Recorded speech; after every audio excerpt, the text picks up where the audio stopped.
పట్టినట్టు కూడా లేదు.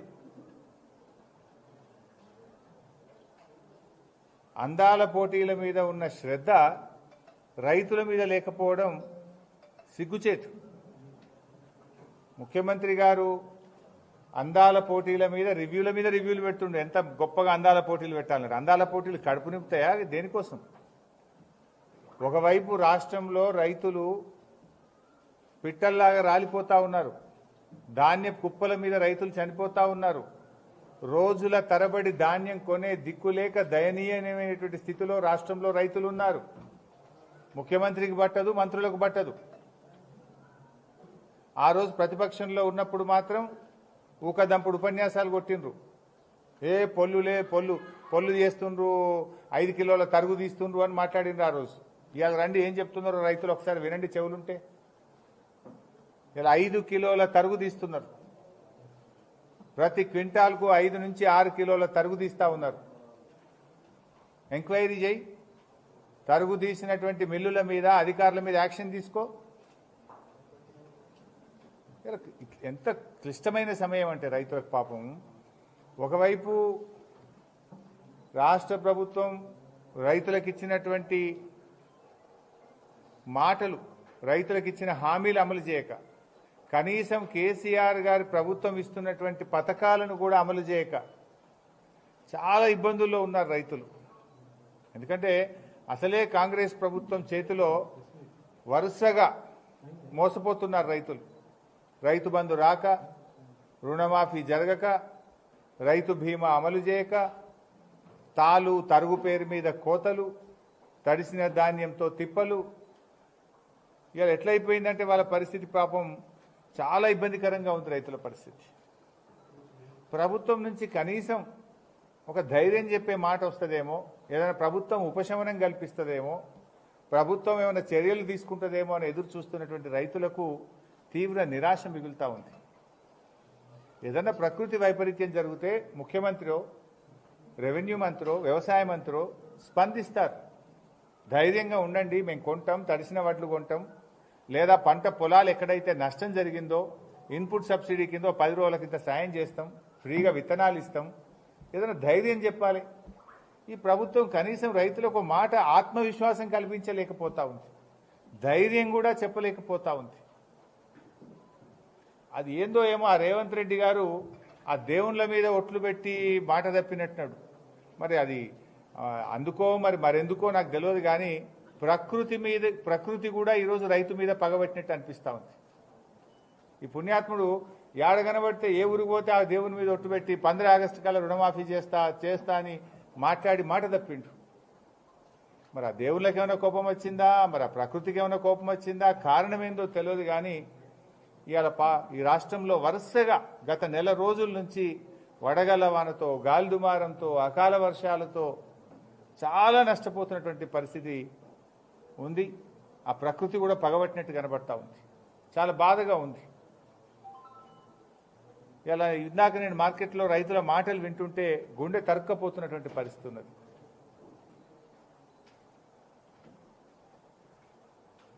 ఇవాళ కొంతమంది రైతులు కలిస్తే 6 కిలోలు 5 కిలోలు తరుగు తీస్తుండని, టార్పలిన్ కవర్లు లేవని, ప్యాడీ క్లీనర్లు సరిపడా లేవని, లారీలు రావడం లేదని సమస్యలు ఏకరువు పెడతా ఉన్నారు. ఇంతకంటే ప్రభుత్వానికి ప్రాధాన్యత ఏంది అని అడుగుతా ఉన్నా. గొప్పలు చెప్తున్నారు, ఇంత పంట పండింది, దేశంలో అత్యధిక పంట పండింది అని చెప్తున్నారు. గొప్పలు చెప్పుడు సరే, ఆ రైతుల తిప్పలు పట్టించుకోండి. ఆ రైతులకు కేసీఆర్ వచ్చినాకనే 24 గంటల కరెంట్ వస్తే, రైతు బంధు వస్తే, మిషన్ కాకతీయ వస్తే, రైతు బీమా వస్తే, ప్రాజెక్టులు కడితే, నీళ్లు వస్తే ఇవాళ ఇంత పంట పండింది. అదేదో మీ గొప్పలుగా చెప్పుకుంటున్నారు. సరే, గొప్పలు చెప్పుకున్నారు, అది రైతులకు తెలుసు. ఆ కృషి ఎవరిది, ఆ పంట వెనుక ఉన్న కష్టం ఎవరిదో రైతులకు తెలుసు. కనీసం పండిన పంట కొనే దిక్కు లేదు. నీళ్లు లేక రాష్ట్రంలో పంటలు ఎండిపోయినాయి. జనగామ జిల్లాలో, అటు ఖమ్మంలో, ఇటు నల్లగొండలో, ఇటు కరీంనగర్లో నీళ్లు ఇయ్యక ఈ ప్రభుత్వం పంటలు ఎండగొట్టింది.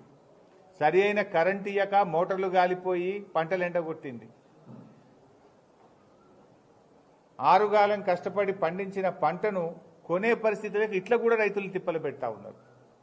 ఎక్కడ మీరు నా రైతు బంధువు ఇవ్వకపోతివి, నీళ్లు చక్కగా ఇవ్వపోతివి, క్వాలిటీ కరెంట్ ఇయ్యక మోటార్లు గాలబెట్టి అట్లా తిప్పలు పెడితివి, పండిన పంట కూడా కొనక ఇట్లా తిప్పలు పెట్టబడితివి.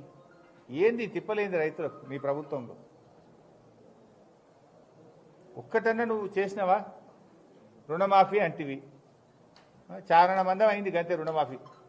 ఇలా ఊళ్ళల్లో ఫ్లెక్సీలు పెడుతుండ్రు, రుణమాఫీ అయినా రైతుల ఫ్లెక్సీలు పెడుతుండ్రు, కానోళ్ళు కూడా పెట్టుండ్రు, మరి రెండు పెట్టుండ్రి. దాదాపు 40-50 కోట్లు ఖర్చు పెట్టి ఫ్లెక్సీలు పెట్టి నీ బొమ్మలు వేసుకుంటున్నావు కదా రుణమాఫీ అయిందని. మరి ఆ ఊళ్ళో రుణమాఫీ కానటువంటి రైతుల పేర్లు కూడా లిస్టు పెట్టరా? మరి నువ్వు అది ఎవరన్నా పెట్టంగా ఆపుతుర్రా? చాలా మందికి చేసి రుణమాఫీ అయిపోయిందని ఊళ్ళలో లిస్టు పెట్టి ప్రచారం చేసుకుంటున్నావు, నీ బొమ్మలు వేసుకుంటున్నావు రేవంత్ రెడ్డి గారు. అదే గ్రామ పంచాయతీ దగ్గర కానటువంటి రైతుల ఫ్లెక్సీలు కూడా పెట్టండి. ఆ ఊళ్ళో ఇంకెంతమందికి రైతు బంధు రాలేదు, రుణమాఫీ కాలేదో ఫ్లెక్సీలు పెట్టండి. వానకాలం రైతు బంధు ఇయ్యలేదు కదా, ఆ ఫ్లెక్సీ కూడా కట్టు. యాసంగిలో కేవలం ఒక వంతు ఇచ్చినావు, 2 వంతులు రైతు బంధు ఎగ్గొట్టినావు, ఆ ఫ్లెక్సీలు కూడా కట్టు. 3-4 వేలు ఇచ్చినా ఇంకో 4-5 వేలు ఎగ్గొట్టిన రైతు బంధు అని కూడా ఫ్లెక్సీ కట్టుకో. వానకాలం రైతు బంధు మొత్తానికి ఎగ్గొట్టినా అని ఫ్లెక్సీ కట్టు. ఇవెందుకో కట్టవు ఫ్లెక్సీలు. కరోనా ఉన్న కష్టకాలంలో కేసీఆర్ గారు క్రమం తప్పకుండా టైం మీద రైతు బంధు ఇచ్చిండు. ఏనాడు రైతు బంధు కేసీఆర్ జమానాలు ఆగలే. 11 విడతల్లో 83,000 కోట్ల రూపాయల రైతు బంధు ఇచ్చిండు కేసీఆర్ గారు. నీకు ఒక్కసారి కూడా ఇవ్వకపోతివి చక్కగా? ఒక్కసారి ఇచ్చినావా నీ గవర్నమెంట్ వచ్చినాక కరెక్ట్గా రైతు బంధు ఇయ్యవైతివి, రుణమాఫీ చేయవైతివి, వడ్లు కొనవైతివి, కరెంటు చక్కగా ఇయ్యవైతివి, నీళ్లు ఇయ్య శాతగాదాయ. చేసింది ఏంది రైతుల కోసం? నీ వరంగల్ డిక్లరేషన్ ఏమైంది అని నేను అడుగుతా ఉన్నా.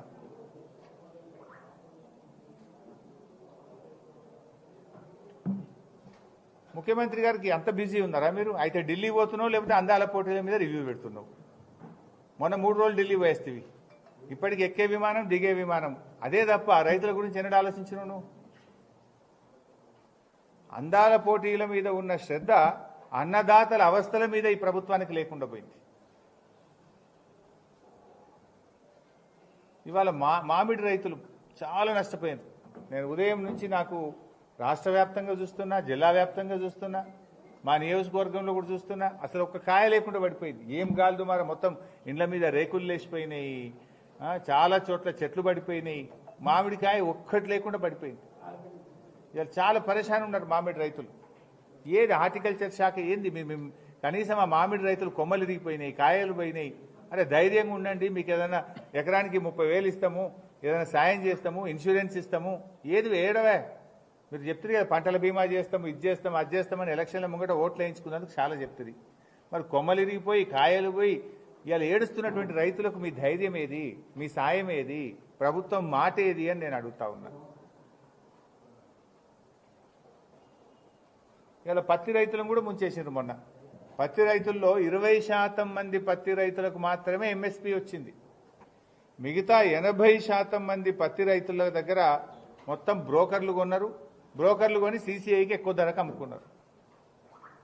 ఇది బీఆర్ఎస్ పార్టీ బయటకు తెచ్చిన తర్వాత ఇప్పుడు ప్రభుత్వం విజిలెన్స్ ఎంక్వైరీకి ఆదేశించింది. విజిలెన్స్ కాదు, దీని మీద సిబిఐ విచారణ జరపాలి.